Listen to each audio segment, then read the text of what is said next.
Good afternoon, everybody. My name is Douglas Barrie. I'm Senior Fellow for Military Aerospace at the International Institute for Strategic Studies. This is a session on advances in missile delivery systems, which I'm sure you'll all agree is a rich and rather dynamic area at the moment. Only yesterday, I think, we had President Putin on Russia 24 talking about his interest in continuing to develop systems capable of defeating any missile defence system. So obviously quite a lot to talk about there for starters. Each of our three presenters will talk for between 5 and 10 minutes, and then we will go straight into the Q&A session. The session is all on the record, which I hope we're all happy with. Now, our three speakers are James Acton from the Carnegie Endowment, Igor Sutyagin from the fellow London think tank, the Royal United Services Institute, and Rajaram Nagappa from the National Advanced Institute of Advanced Studies. Thank you, in India. So without further ado, James, the floor is yours. Thank you. First off, it's a huge pleasure to be here. My huge congratulations to the consortium, to IISS, to Mark and all of his team on a fantastic conference, and one that I was delighted to be invited to. I also can't resist pointing out we're in the innovation and evasion rooms to discuss technological innovations for evading ballistic missile defenses. And what I want to do is flag three issues today. I want to discuss what hypersonic boost glide weapons are, what the risks are should you want to worry about them tonight, and what can be done to reduce those risks. So firstly, what are boost glide weapons? Well, boost glide weapons are launched like a normal ballistic missile. They're launched by a big rocket. But rather than arcing high above the atmosphere, instead they re-enter the atmosphere quickly and they just glide in the atmosphere under their own power. These are not things that have, like cruise missiles, that have a rocket on, that have a motor on that constantly propels them forward. They are literally just gliders that, because you push them off fast enough, they continue traveling at very high speeds in the atmosphere. These things are generally hypersonic, which means they go at least 5 times the speed of sound. And I think it's worth just comparing why they're different and why they're similar to terminally guided ballistic missiles, which is kind of one of their competitor technologies. So a terminally guided ballistic missile is just a normal ballistic missile. It goes up like a rocket. It just arcs down back to the Earth under gravity. But if you stick on a terminal guidance system so it can hone in on the target, then you also create an accurate system. And boost glide weapons and terminally guided ballistic missiles are not fundamentally different technologies. They are at two ends of the spectrum of maneuvering re-entry vehicles. Some of the arguable advantages of boost glide weapons are firstly mid-course maneuverability. These things can steer in the atmosphere. And secondly, generally they can accommodate bigger payloads over the same distance. Very, very briefly, in terms of developments, the United States is working on these systems under the Conventional Prompt Global Strike Program. The key word there being conventional, i.e. not with the aim of delivering nuclear warheads. The US is currently testing a system called the Advanced Hypersonic Weapon, AHW. The National Academies in 2008 said that would have a range of about 8,000 kilometers. That description may or may not be accurate.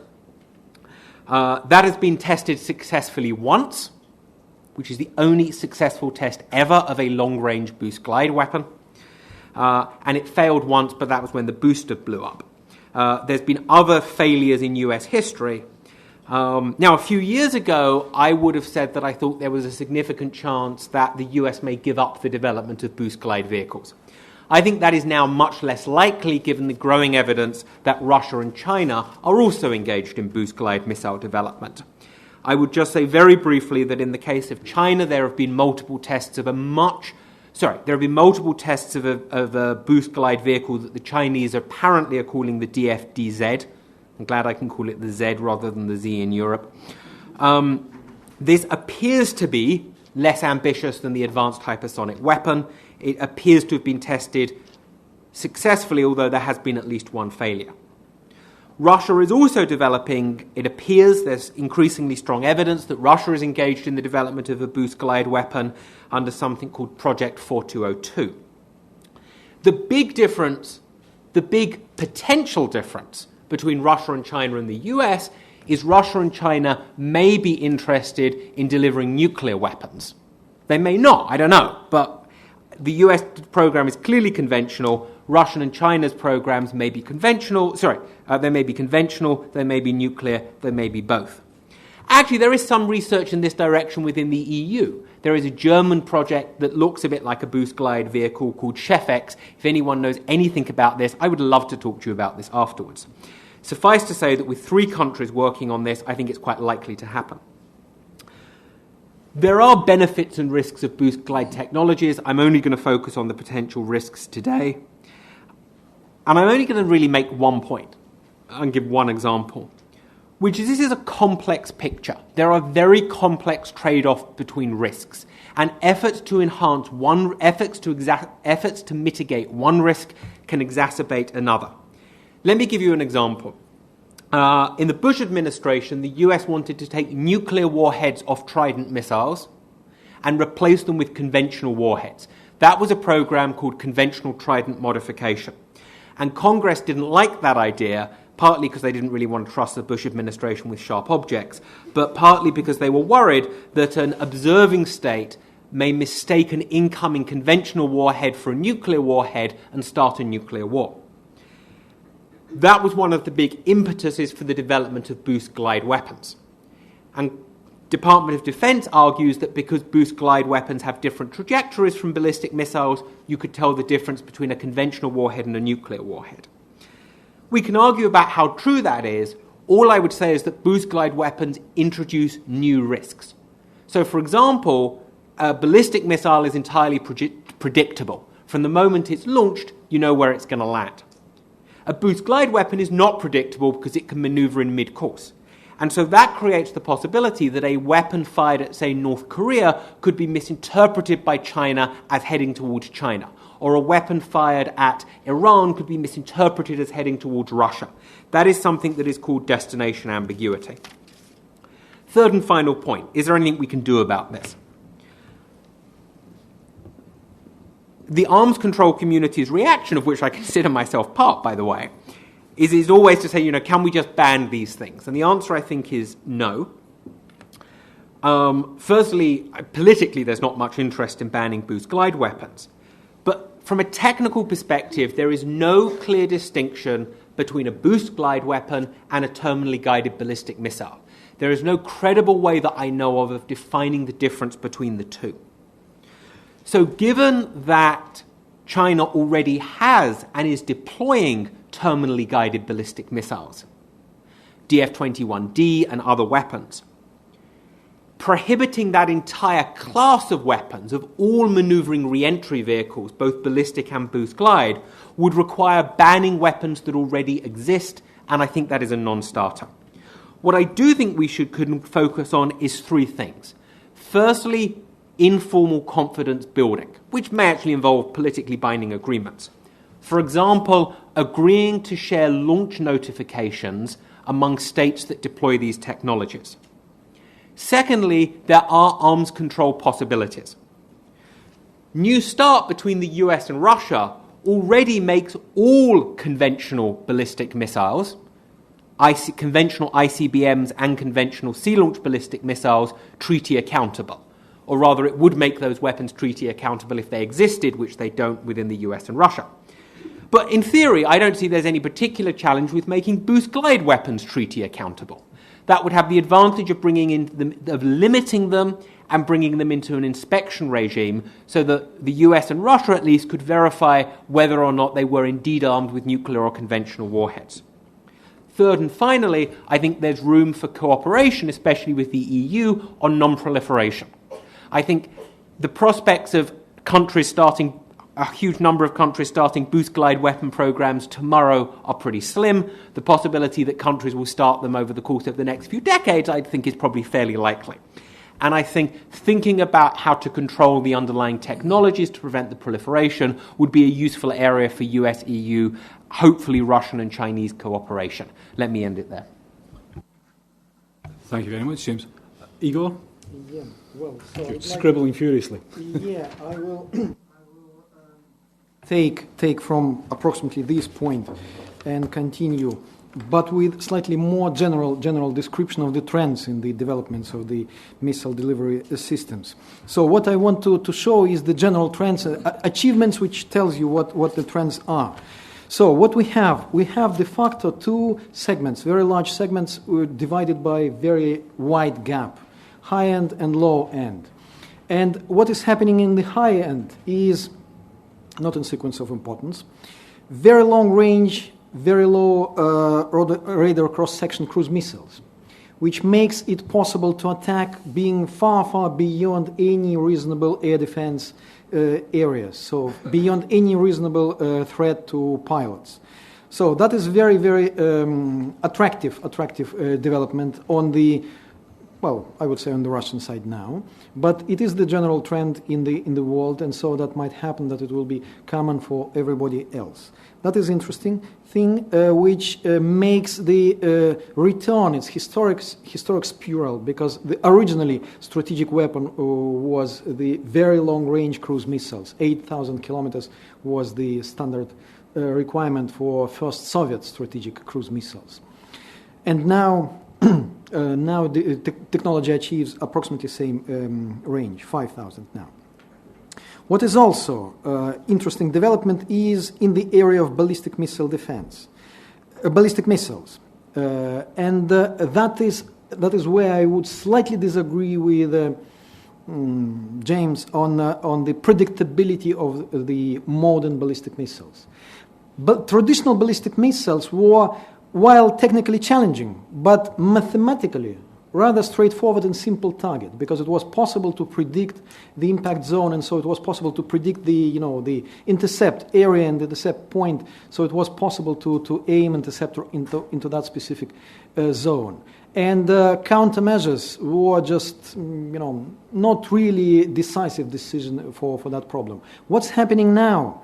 It was under development for the last 30 years, and now finally engineers have reached the solution of all the problems. It's what is called in Russian technical parlance parallel separation.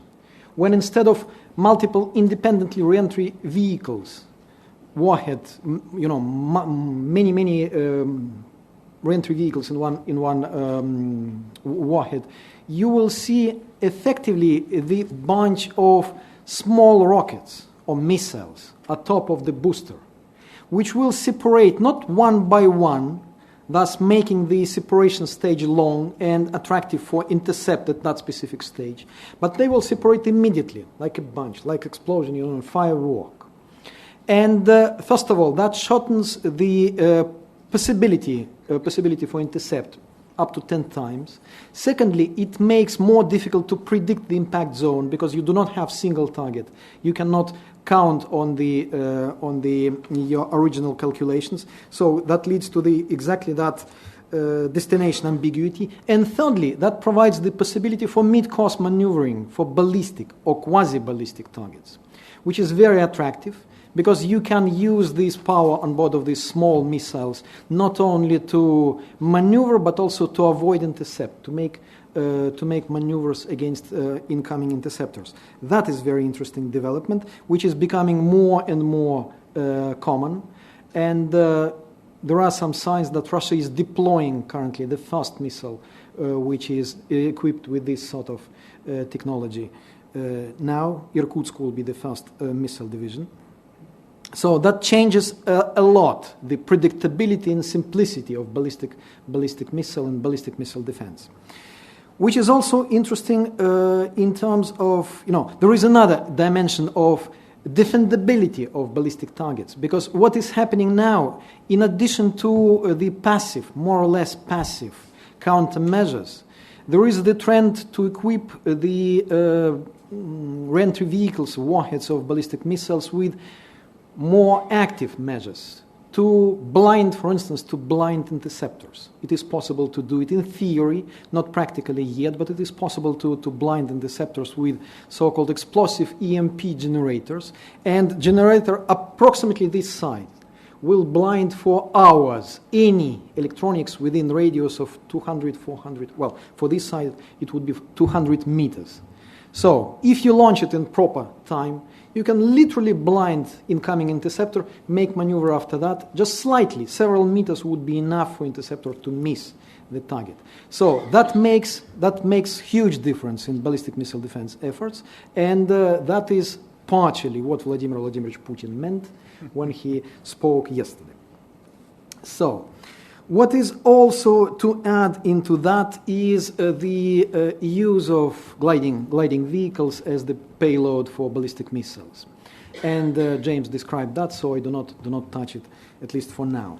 What is also interesting development for the high end of the ballistic missile threat is the tendency to blur boundaries between kinetic and non-kinetic use of ballistic missiles. That is mainly for non-strategic missiles, shorter range, but that is also high-end technology. When ballistic missile is designed to develop, for instance, EMP generator, for instance. So you do not have any hard kill impact of this weapon. But the devastating effect will be much wider than from explosion of any but nuclear warhead, which is very, very interesting. Several kilometers can be covered by explosion of just one warhead. Actually, warhead of this size of this table will cover area of approximately, let me count, 20 square kilometers. So it is very impressive technology, which is not exactly hard kill. What is also very interesting is the tendency to blur the boundary between domains, because EMP transmitter might be, and that is the practice for last 8 years, EMP transmitter might be combined with cyber, and then you do not even blind your opponent's vehicles, weapons. You poison them and they do not work, as it happened that happened in 2007. And that was very interesting experience, and the Russian engineers spent lots of time trying to understand what and how happened with Syrian air defense in 2007. So that is another very interesting development in the high-end part of the missile delivery systems. And hypersonic missiles, hypersonic cruise missiles are another very interesting part, because that allows to solve the problem of attack of relocatable targets. That shortens the reaction time several times. So we can touch it a bit later, but anyway. That is the high-end part. And what is on the low end? On the low end, we also have two interesting developments, and one of them is related to cruise missiles. Because cruise missiles now are becoming more and more weapon of choice, a sort of aviation for poor, which is much less expensive, probably much more effective, and quite affordable, with capabilities much higher than the piloted aviation. And developments in the arms trade, which was discussed in the next room in the previous session, is that actually what was considered to be high-end is becoming more and more available for nearly everybody. And these technologies are arriving in the very treacherous, I would say, way, when they are disguised as containers. So that is that famous club car system, which is being actively marketed by the Russian Federation.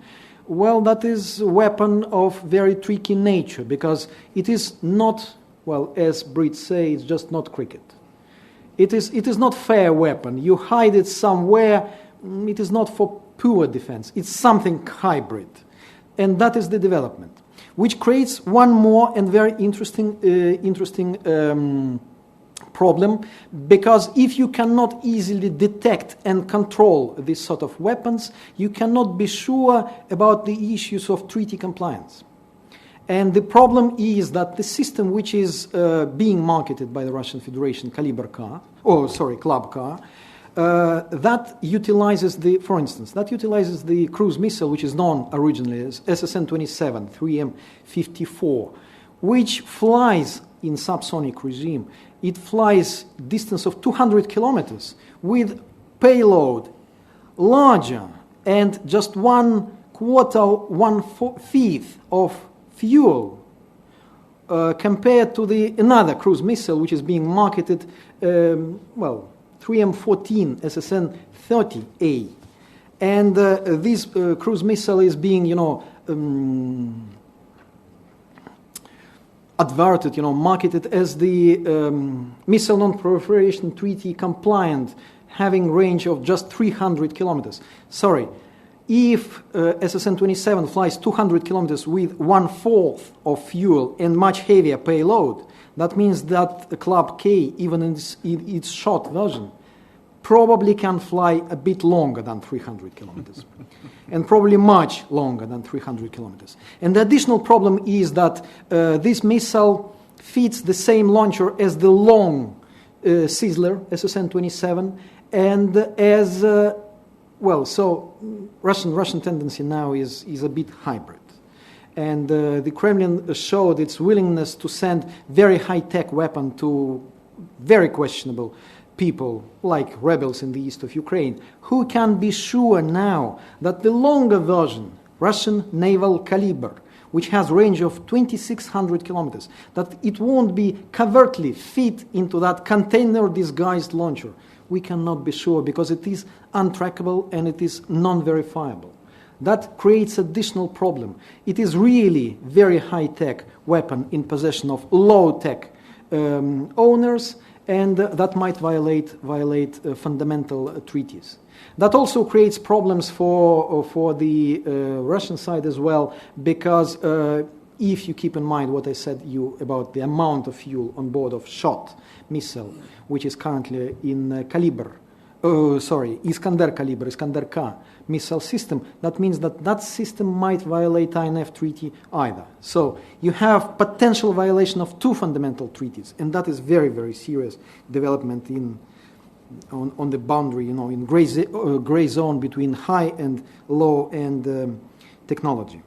What is also interesting in the low end, what's worth mentioning, is the ballistic missile developments.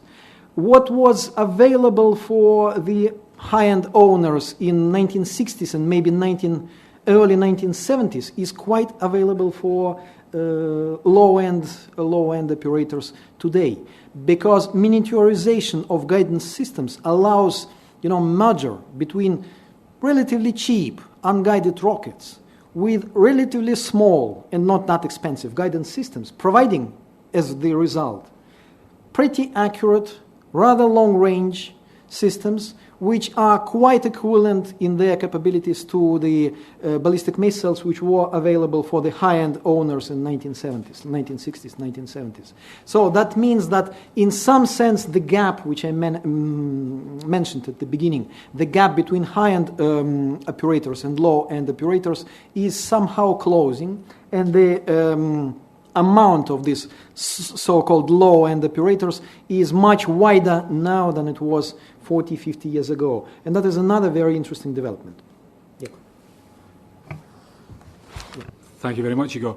By way of an aside, the Club K system that Igor mentioned is being offered in effectively an ISO standard container.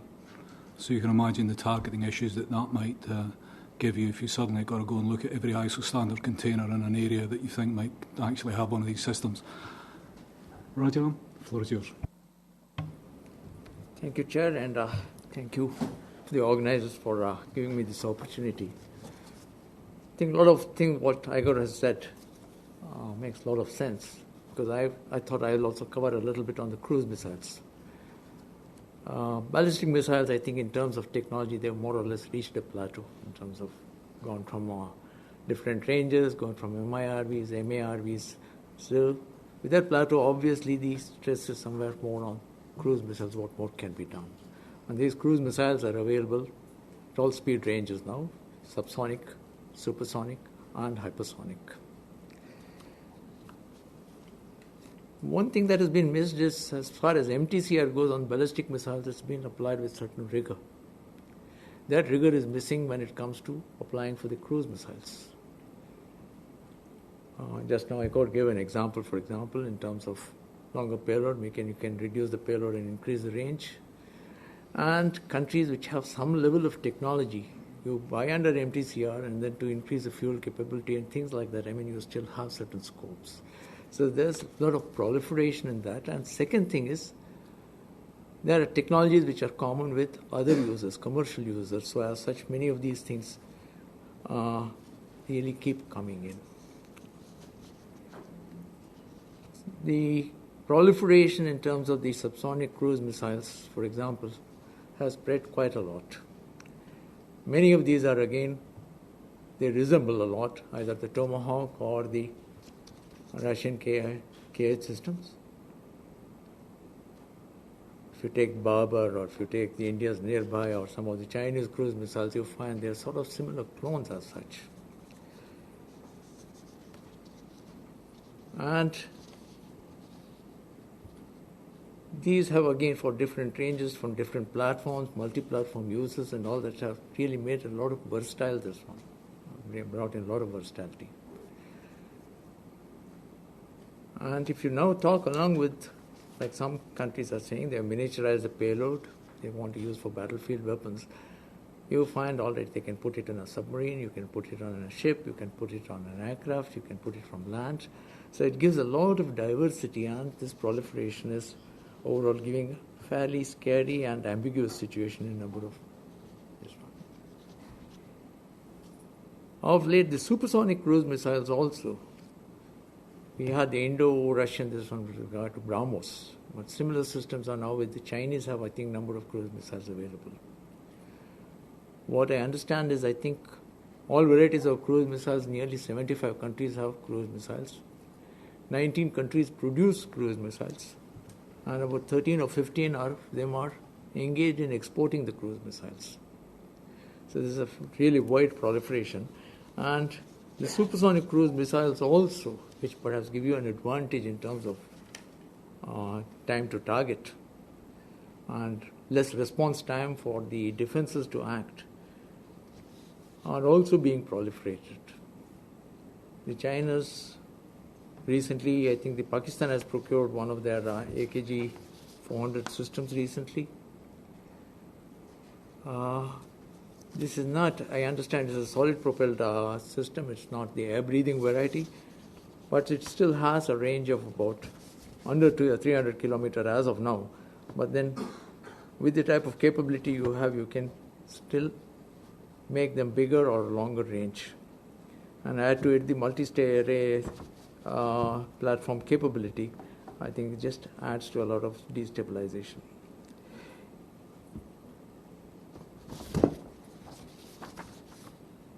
Major problem with the supersonic ones, or the problem it gives to is in terms of the reduced time for response. The time you need to detect, identify, and respond, I think, gets reduced by, I think, as compared to a conventional subsonic missile, I think by less than half is the time that you'll be having. And you have to take a decision within a matter of 2.5 to 3 seconds means it becomes problems. Because more of a problem when countries are very close by. For example, a missile from Pakistan to India, for example, the overall effective time is so short. Within this to take an action becomes a problem. Now, hypersonic cruise missiles, I got also touched, and these are right now still in the experimental stage, but at some time or the other they will happen. There are a number of countries which are experimenting with that also. Some originally, I think, as part of the single stage to orbit, two stage to orbit, a lot of combined cycle propulsion techniques were evolved. They've been put in a slight cold storage, but then I think they have propensity for again being picked up. I think a number of technologies from there have really gone into the hypersonic cruise missile design, which the Americans have flown. Russians have done this experiment a long time back. France has done. I'm sure China, I understand from Laura Salmon's survey, the number of articles that are coming on the scramjet variety are also many. There are some experiments going on in India also. I don't know which other countries are doing, but it's a bit way off. But then I think this poses new challenges, which both James and Igor have already touched upon. I don't see any reason why I should repeat them. So overall, I think with the cruise missiles, in terms of identification, I think if you want, it just adds to the cost if you want to respond. Even on subsonic cruise missile, with the type of low terrain they follow, it's very difficult to identify them only with ground-based radars. You may require radar aerostats, you may require aerial other platforms and things like that to detect. It just adds to the cost of the defense also terribly. Keeping these elements in mind, I think I just want to conclude in terms of subsonic cruise missiles have established themselves as a useful, cheap, standoff weapon systems. Already many countries are having them, more or some are exporting them, as I mentioned. They are accurate. Supersonic cruise missiles also figure in the inventory of a few armed forces. Defense against them poses very many challenges. Hypersonic cruise missiles are still in the development stage. Call for banning the test, like James has said, is not likely to be successful. So in what fashion are you going to regulate or bring in the confidence building measures in this? Is worthwhile examining before the technology progresses to an irreversible path. These MTCR regulations, as I said, for the cruise missiles have been applied have not been applied as rigorously as in the case of ballistic missiles. Components, subsystems, materials are fairly commercially available. Now, if you're going to make a differentiation with regard to what is going to carry a conventional warhead, what is going to carry a strategic warhead, their command and control again pose ambiguities. And cruise missiles, we normally talk about only this, but then in case somebody gets an idea, for dispersal of chemical and biological weapons, or also I understand they are could be effective.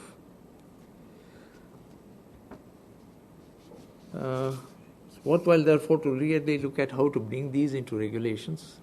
And as these are so widespread all over, how to bring all these countries into some sort of a reckoning if you want to bring in the confidence building measures. I think with this, I'd like to stop. Thank you. Thank you. As Chair, I will indulge in the first question while you're composing your own. Igor, Rajaram, you mentioned caliber, you mentioned near bay briefly. Should we assume that both those systems will be dual capable, so conventional and nuclear payloads? Is that a reasonable assumption? So, if I may start, well, you should not. Russian saying is it's shame to suspect if you know for sure. Caliber is dual use. It has range of 2,600 kilometers in conventional mode. It has slightly longer range, up to 3,000 in nuclear mode. So it is dual use. That is.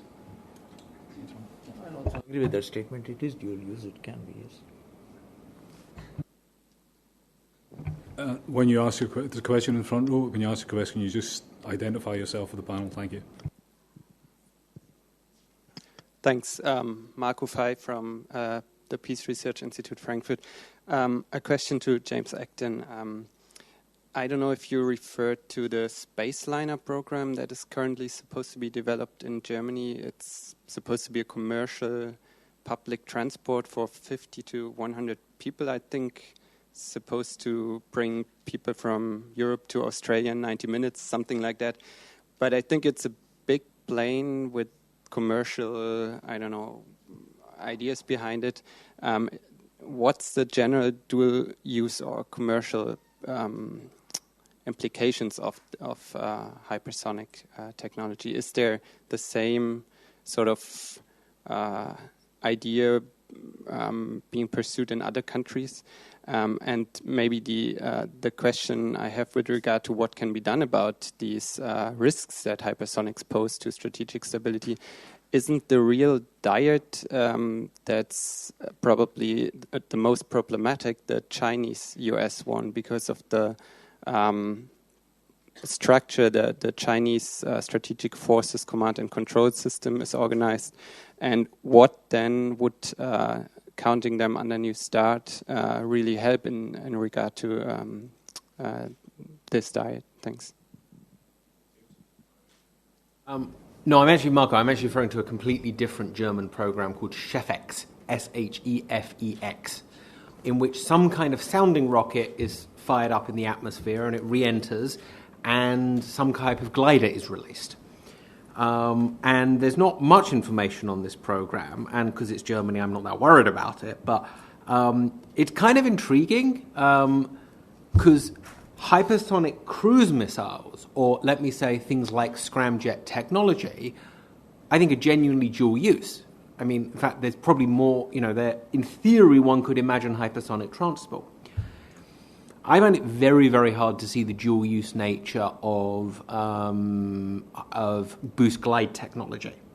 I mean, I suppose you could do ultra high speed transport on the top of a ballistic missile, but I'm not sure you'd get me on that thing.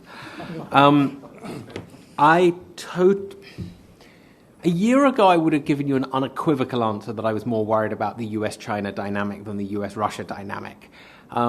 You can't obviously separate the technical, the risk is a function of the political as well as the technical. And as much as we have difficulties, the US and China have their difficulties in the South China Sea at the moment, I think US-Russia relations are substantially worse. But the issue that you're referring to, that it's been reported, and I don't want to put it stronger than that China's command and control system for its nuclear and its conventional missiles is shared.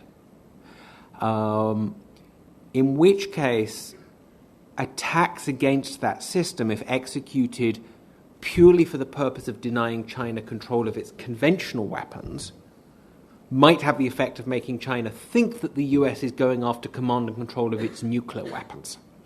That has the potential to be exceptionally escalatory.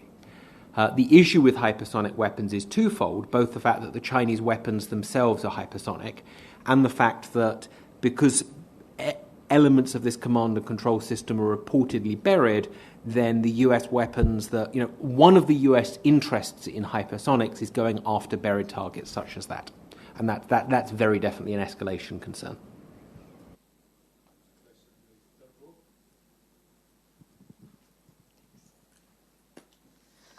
Hello, I'm Ekaterina Cherkova, PhD candidate of the University of Liège, and I have a question to Igor Sutyagin. I'm wondering whether there is any impact of sanctions against Russia on this particular sector, and do you think that it will actually postpone the advancement of Russia in the sector, or the contrary, that it will cause another arms race, and etc.? Thank you. Yeah, there is a certain influence, and the Russian government is wise enough to try to predict this impact, and that is why the Russian trade representative, well, actually he's not trade representative, just representative of Russia in one of Russian banks in New York, was arrested, and accusation against him was the gathering information about potential sanctions, because the current Russian policy is to predict and to try to create reserves of necessary materials to live with sanctions. Because the sad reality is that up to 90% of Russian military electronics is based upon imported parts. And even what is known as Russian processors for Russian military command and control system, it is actually Russian designed but produced in Malaysia. So it is also a bit tricky. Surely, if Russia and Russian industry is cut off these supplies, that will postpone the developments very, very seriously. Current official plan for import substitution in the electronics industry is to achieve 80% of the just most critical elements produced in Russia by period of 2020. 80%, 20, even according to the very optimistic plans, 20% will still be imported. And that is only the most important things. And I can tell you just one story when Khrushchev, for instance, decided to kill artillery. And when in 15 years after that it was decided to restart production lines of good artillery pieces, it turned to be impossible to do that because some very, very minor subcontractor which produced rivets just quit, and there were no rivets of proper property, proper strength. So it was impossible to produce guns because there were no rivets. Everything else was in place. So if you cut off these non-critical, as the Russian electronics ministry says, non-critical supplies, you can stop everything in theory. So that does have, unfortunately or fortunately, that does have very serious potential impact. We have Mark has a question, and then there's a gentleman over here, and a gentleman there. We'll start to group them because we're getting busy. Thank you. Thanks, Mark Fitzpatrick. My hashtag is hash Fitzpatrick IISS. Something like that. Oh, sorry, no, I got it all wrong. Sorry. One of the reasons that we wanted to have this panel is to help the EU non-proliferation policymakers think about new challenges, and the panelists have given us a lot of good detail on the new challenges with advanced missile delivery systems. I was happy that James, in identifying a couple things about what one might do, did suggest U.S.-EU non-proliferation cooperation, but I wonder if you could expand on that a little. And I wonder if the other panelists might agree that there is room here for collaborative efforts to deal with the risks posed by these new systems.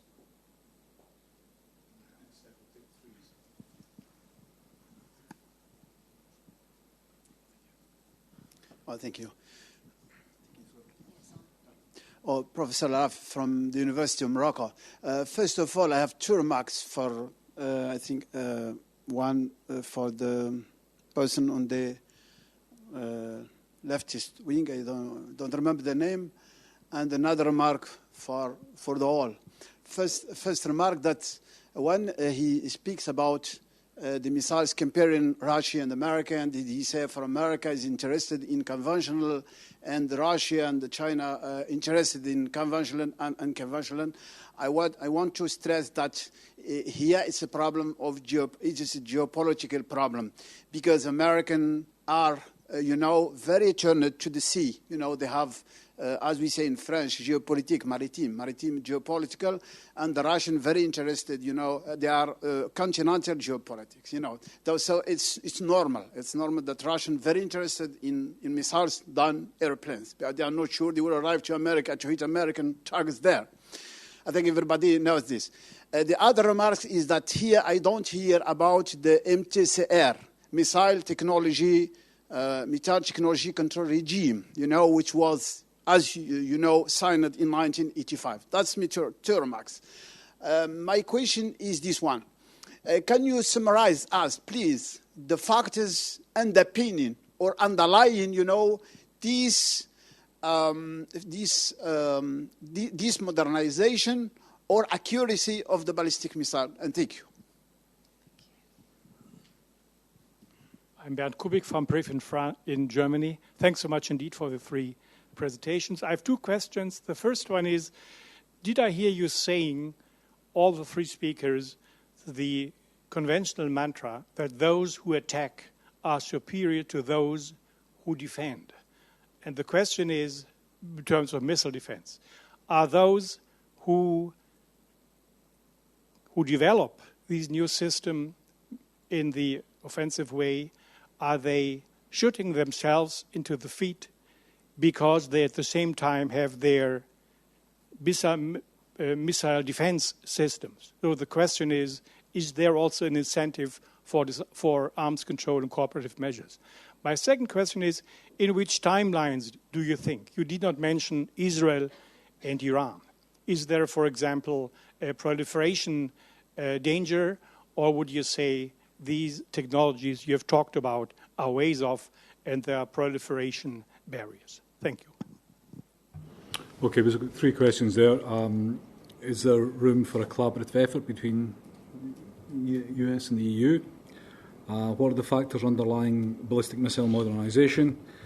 And then, generally, does offence still trump defence? Thanks. All great questions. So in answer to Mark's questions about how the EU and others can cooperate on this issue, the first thing is, I think, given that the technology holders at the moment are the US, Russia, and China, I think this should not just be a EU-US cooperation. I think this is something that fruitfully the EU can work on with Russia and China. The first question is, do we think preventing the proliferation of boost glide weapons is a good idea? Right? I would argue the answer to that question is yes, but I'm not sure any of the governments have a policy yet on non-proliferation, whether in principle we ought to be pursuing it. I'm kind of always in an odd situation on missiles because I kind of have very deep but thin expertise on missiles. So I can't, for instance, tell you whether the MTCR would apply to boost glide weapons. But I think that's something it's worth thinking about. And from a more general perspective, the question that I would always ask is, what are the bottleneck technologies associated with the development of these missiles? Who are the technology holders and how can we control that? I think you can't just jump to doing arms control. You have to kind of work out a strategy first, and that's kind of step A for me. Let me talk a bit, in answer to the question there, about why the US is interested in boost glide systems. And just for time, I'm going to limit my answer to boost glide systems. It's driven by technology. Technologists think it would be really cool to have a missile that could fly 12,000 kilometers at Mach 8. And then once we've built it, we can work out what to do with it. That is not to say that these things won't necessarily be useful. That remains to be seen. But it is to say that they have been driven by technology to date rather than strategy. The Pentagon has floated various possible ideas about what they might be used for. And those fall into four categories. Denying a new proliferator, by which is basically meant North Korea or perhaps if things go badly, Iran, the ability to denying a new proliferator the ability to use nuclear, chemical, or biological weapons. Right? That's the counterforce mission against a new proliferator. Very specifically, that is not about Russia or China. Second mission is attacking anti-satellite capabilities, which is a mission that's primarily about China. Thirdly is attacking anti-access area denial capabilities, which is so those are capabilities to stop US forces entering and maneuvering around a theater. That's a lot about China, but not exclusively about China. And then the fourth one is the George W. Bush administration's favorite one of blowing up terrorists, but that's kind of gone out the window a bit. And then finally, in terms of Burns' questions, with the effectiveness of missile defenses against boost glide systems, I think you have to critically... it gets quite technical, and I don't have a clear answer yet. But you have to distinguish between terminal point defenses and area mid-course defenses. There are very, very good technical reasons, I think, why area defenses are even more difficult against boost glide systems than ballistic missiles. I don't think you can get area defense systems to work against ballistic missiles, but where boost glide systems are concerned, forget it even more. And indeed, it's quite likely that one of the reasons why China is pursuing boost glide systems and potentially Russia is to defeat US missile defenses. I think there's much more of a question about how effective gliders are against terminal defenses. And I won't go through, I've spoken for too long already, but suffice to say that I think there's a fair but not conclusive technical argument that boost glide systems would be less effective at penetrating terminal missile defenses than conventional ballistic missiles. And I'll leave that there. Yes, so let me jump straight into that and continue a bit. I would disagree with the professor from Morocco because it is not absolutely correct to say that Russia is not interested in the in hypersonic, in gliding vehicles. Well, actually, Russia was the leader in that. It was not Russia; it was Soviet Union, which started that program in 1970s. So if you keep doing something for 40 years, probably it's not correct to say that you're not interested in that. And actually, Russia was the first who achieved really serious results in this standard weapon of backfires, flies on nearly hypersonic velocity. It's 4.5 Mach, so it is nearly hypersonic, and that is absolutely standard since 1960s. So Russia was always interested in that, for precisely the reasons which James described. Then additional thing, why Russia is very interested in that now, because, well, actually it was a sort of coup in the Kremlin in 2009, when was that famous article about precision global strike as the way of conventional disarmament of Russia, conventional destruction of Russian nuclear potential. Since that time, that is nightmare and the best dream to develop something which will defeat American ballistic missile defense. Because if you suffer, that is classic problem. First strike with conventional forces, then weak ballistic missile defense, and you are defeated. And that is why the problem of who is stronger, attacker or defender, well, unfortunately, it is still attacker who is stronger. There is very strong inclination to do that, but the problem is that the approach to that development, and that is slightly aside of the modernization of ballistic missiles, approach to that development is fundamentally different in the United States and in the Russian Federation. Because if you have the list of tasks of ballistic missile defense in the US, the number one is to defend population against limited attack. The number one in Russian list of 5 entries is to defend command and control system. Number 2, defend strategic nuclear forces. Number 3, to defend conventional forces on the area, theaters of military operation. Number 4, to limit damage to military industry. And number 5, sometime in the future, to limit damage to population in the case of limited attack.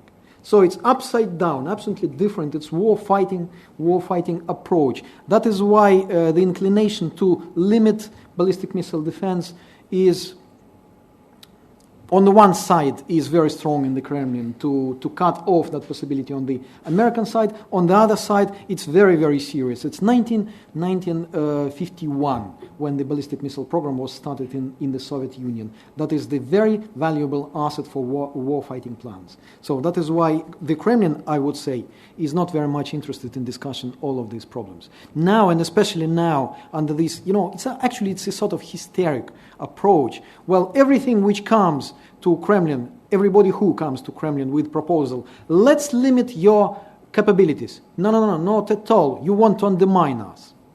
So it's non-starter, actually. I would say so. That is probably not the brightest idea. I think many of these technology is the driver. I think, and I don't know, somewhere America is the trendsetter in most technology. There's a very cascading effect because the motive of the technology, even if it's sort of for peaceful, for conventional, whatever it is, others don't read it in the same perception. And based on one's threat perception, based on the technology capability, depending on the money available, people start, this technology is there, how do I copy the same thing or do I better perfect it? So if you see that America does something, Russia feels either threatened or something, Russia must repeat or something superior. China does it on the other hand. If China does it, India will follow. India does it, Pakistan follows. Like that, I'm sure in other sectors also you can find places. So this technology will proliferate. I don't think it can be just stopped.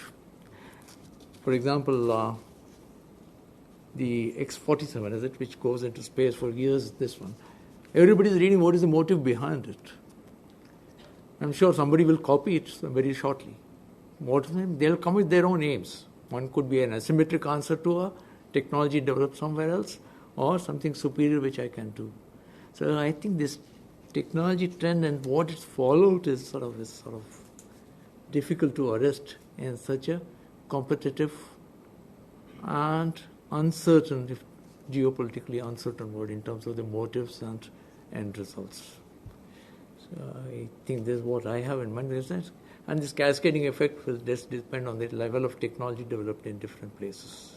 Some will be superior, some will be asymmetric, some will be not so good. Thank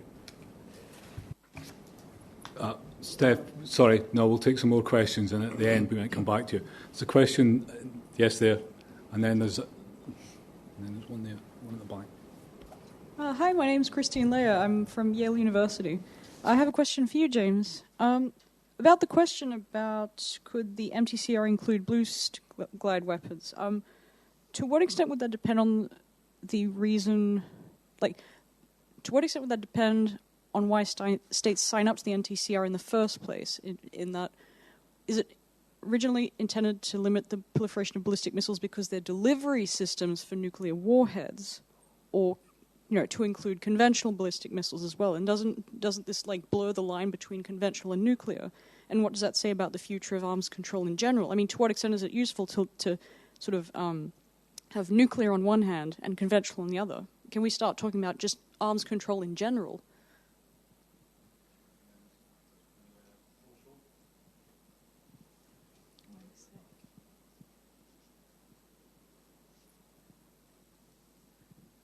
I'm Jacek Durkalec from the Polish Institute of International Affairs. Just first comment and maybe going back to this dual capability of many missile systems, especially Russian ones.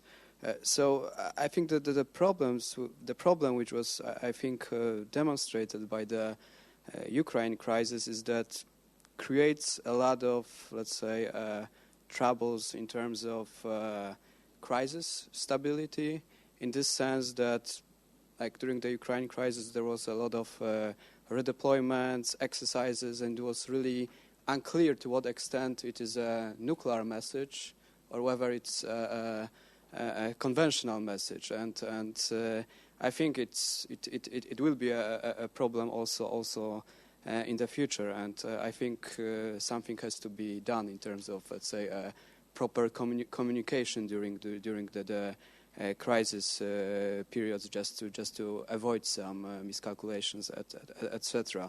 And my question is to Igor. So I'm interested in your take on information that Russia violates the INF treaty, and from what you said, I my take is, my understanding is that this treaty is not viable anymore. So I'm interested in your opinion on that.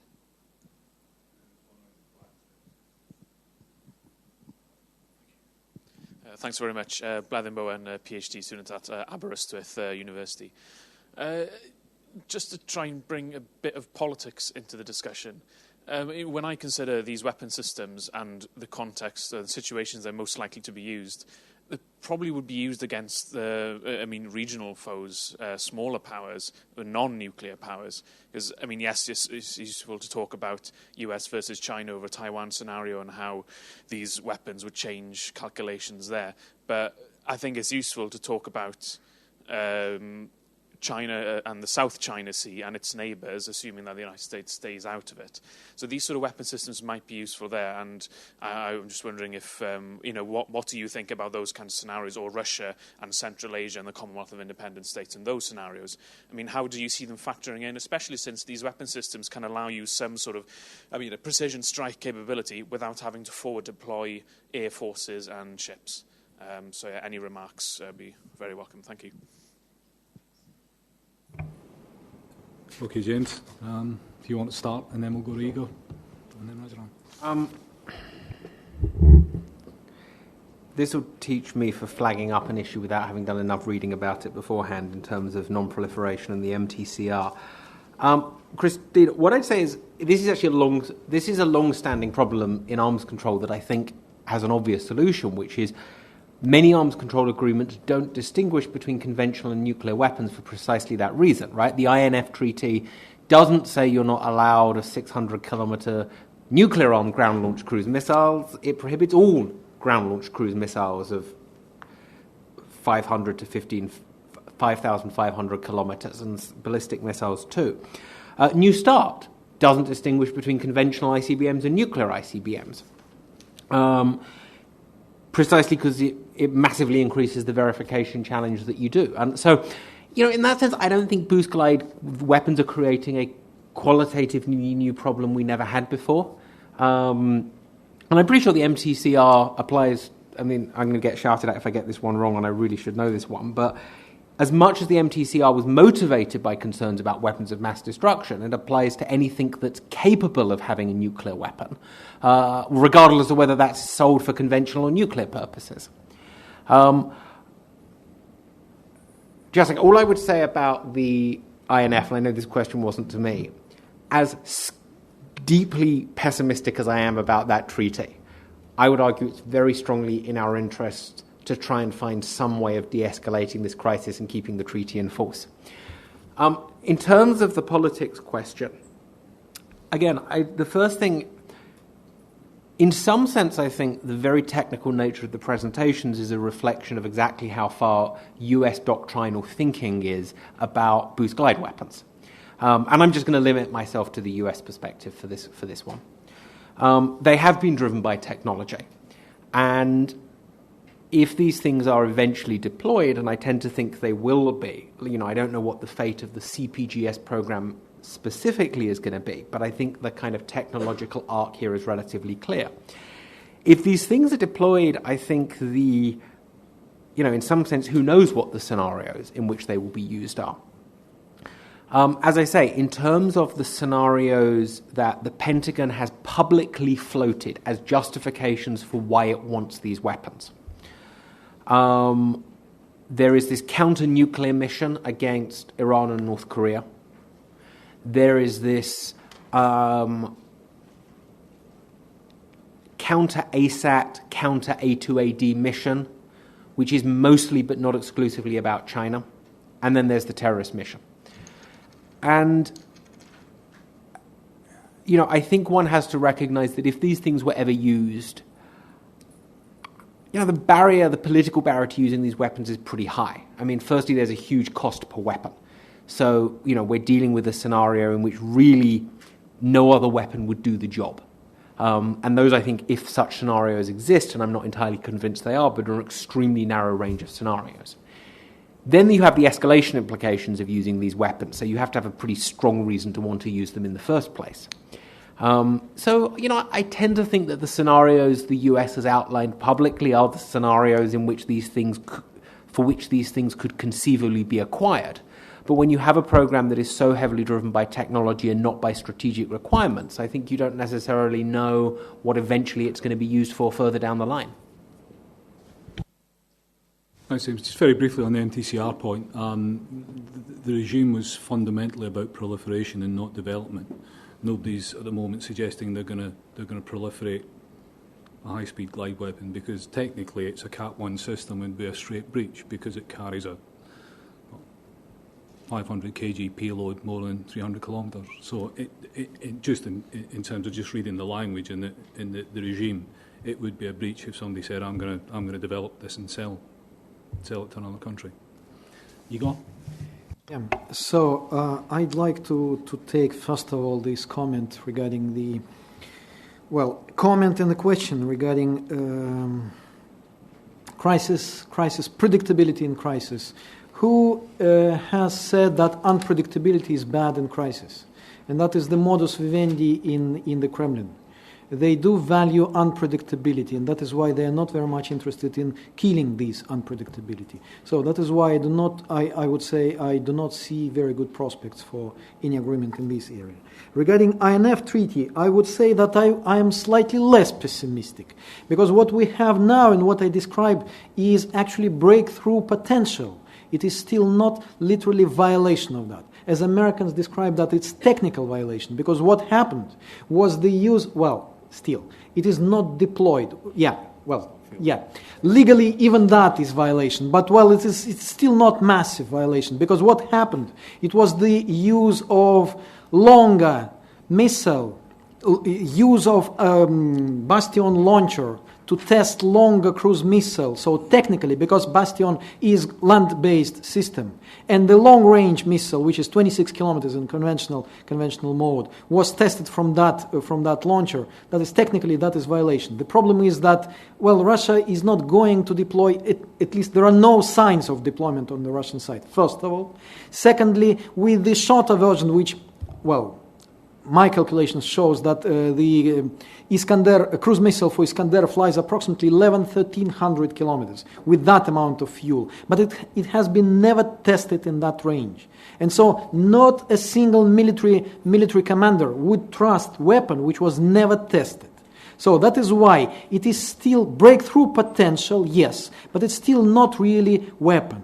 And that is how the treaty might be saved, because both American and Russian side are interested in preservation of that treaty, because there are lots of hot heads in Moscow and around Moscow. Vlasicha is not in Moscow.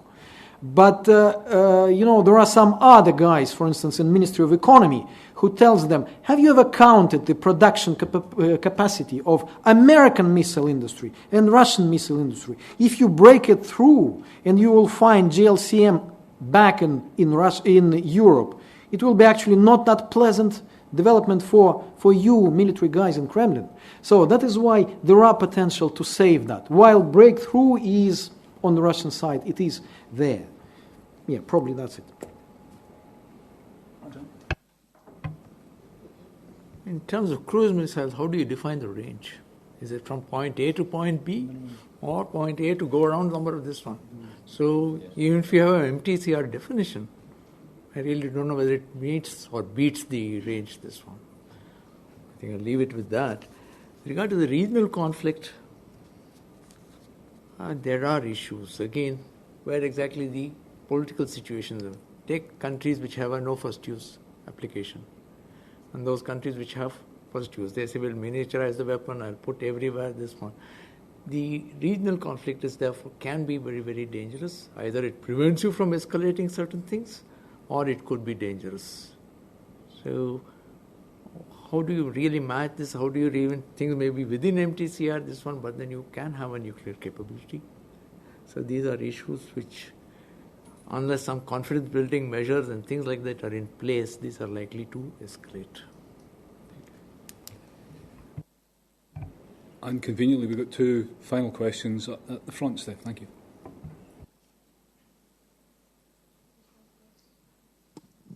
Thank you. Well, what interests me in this discussion is this appearing shift from nuclear to conventional deterrence. This is a concept that is encouraged or followed by the United States when they say that they want to diminish the importance of nuclear weapons in overall deterrence. But it is interesting that also the Russians and the Chinese seem to be interested in this concept, or at least dual use, but in any case, including the conventional component. I mean, does this mean that really we are taking our distance from nuclear deterrence, because we know that even the military believe that it is hard to use nuclear weapons? Now, as far as MTCR is concerned, I heard many references to MTCR. I happen to be the chairman of MTCR until last year, so I want to echo what our chairman here says.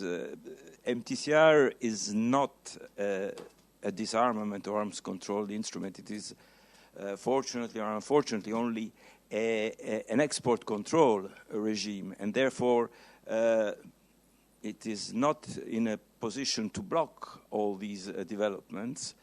The only thing that it can do is to try and curb the export of the material, the missiles, and the technology and their components. Whether a missile is dedicated to nuclear or non-nuclear weapons, or for military purposes or non-military purposes, there are, however, some criteria. If a missile has a solid fuel, is based on a solid fuel, it is clearly, it has a military nature. The same you can say if the launcher of the missile is a mobile one. Clearly, this missile is not dedicated to a space program, a civilian space program. Thank you. Thank you. I am Mohammed Sulaiman, Research Associate at Center for Pakistan and Gulf Studies, Islamabad, Pakistan. My question is to Sir Nagappa. Sir, as you were saying about the confidence building measure, in South Asian context, Pakistan have proposed many times confidence building measure to India, like the strategic restraint regime. But ironically, India has rejected this proposal. Second, India has been developing its own ballistic missile defense system with the significant assistance of the USA. Sir, how do you see the impact of the BMD system, Indian BMD system on the region's deterrent stability? Thank you. Thank you. We'll start with Rajaram, and then we'll go to the more general question. I think between India and Pakistan, some confidence building measures are in place. For example, we have a pre-launch notification for the ballistic missiles. Unfortunately, we don't have a similar system for, say, for cruise missiles. It would have been useful if it was there. Every action leads to some other reaction, obviously. If you say, all right, India's put up a BMD in place on its own or by any other, this one. Obviously, it's natural for Pakistan to say, all right, how do I beat that system? And therefore,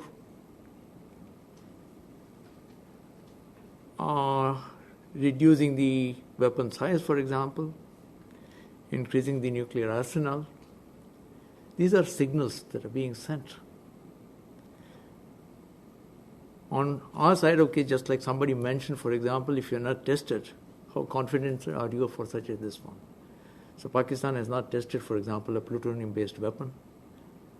We are not very sure whether they have something really this one, but they are really making a lot of plutonium this one. They've got 4 reactors working. So these are the things which keep adding to the destabilization. I don't know, both parties need to sit down and talk. I hope it happens. Igor?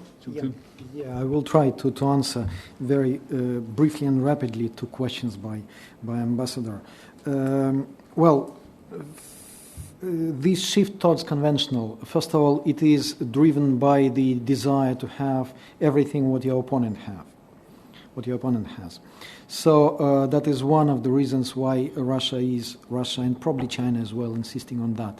The Russian official position now is that we will shift towards the conventional deterrence when we will achieve full equality with the United States in conventional sphere. Until that, we will use nuclear weapons. That is official line. And Putin stated that just 2 years ago. And he promised that, well, actually, it cannot happen earlier than 2025, 2030. So this drive for conventional weapons now is just to have greater flexibility. It's not the shift. It's just expand your options. And secondly, I would slightly disagree with you on the examples which you provided, that solid fuel missile is surely military and mobile missile surely not for space exploration. Just 2 examples immediately come to my mind. Well, START launcher based upon Topol with the added stage, 4th stage. It is solid fuel and mobile. And it was proposed to be relocated where you need it, for instance, to Australia or Africa, so it's very flexible. Sfera, derived SS-23 missile, mobile, short-range, solid fuel, designed to put to space very light satellites, also space exploration. So I would slightly disagree. It's not exactly not absolutely correct to say that if you have these specific features, it's surely military. Not necessarily. It is possible to have that in civilian application. What is also interesting, I'd like to add to complications of MTCR. And we discussed that. You said that we did not mention that. No, we mentioned it, we kept mentioning that. Fuel, liquid fuel. Russian cruise missile armed with standard TS fuel has range approximately 2 times shorter than the more energetic T-10. And especially if you put T-11 fuel, it will have more than 2 times longer range. It's difficult to track how fuel being smuggled. It's liquid fuel. Missile is designed to use any of these fuels. So you sell something which flies 300 kilometers, then fill it with a T-11, it flies 750. That is another complication. That is another problem. Yeah, very, very briefly, I'm less optimistic than you are that there will be continued efforts to reduce reliance on nuclear weapons. The first thing to say is there's 2 quite different ways of thinking about using conventional to reduce reliance on nuclear. One is to say if we have strong enough general purpose forces that we're not at risk of losing a war, then we have to rely less on nukes. The other is to say that we can use conventional weapons to replace nuclear weapons on kind of like a 2-to-1 or a 3-to-1 basis or whatever. And those I think are conceptually 2 different things. Most people think that when the president talked about reducing reliance on nuclear weapons, he meant the second. I think he meant the first. And I think there's very little interest in replacement in the US. And a lot is going to depend on the way conventional balances unfold. I don't think there is any guarantee over the long run that the US maintains conventional superiority over China in the West Pacific. And if that happens, I think the US is going to end up relying more on nuclear weapons again. And that's not a good thing, but I think, if we actually want to get towards zero, which I do, we have to be aware of these dynamics and think about how to deal with them. Finally, I'd say there's nothing that worries Russians and Chinese so much, from my experience, as the US saying that we're developing stronger conventional capabilities to reduce reliance on nuclear weapons. I mean, as Igor has flagged up, a large part of Russia's investment in technologies is for penetrating US ballistic missile defenses. And, both Russian and Chinese experts have written extensively about fears of a conventional first strike from the US. So the interplay between conventional systems and nuclear disarmament is a complex interplay, and it kind of cuts lots of different ways. Thank you, James, for that concise comment. I realise we're overrun, and I am probably the only thing standing between you and a drink, so it just leaves me to thank the panel for a very rich and rewarding session. Thank you all.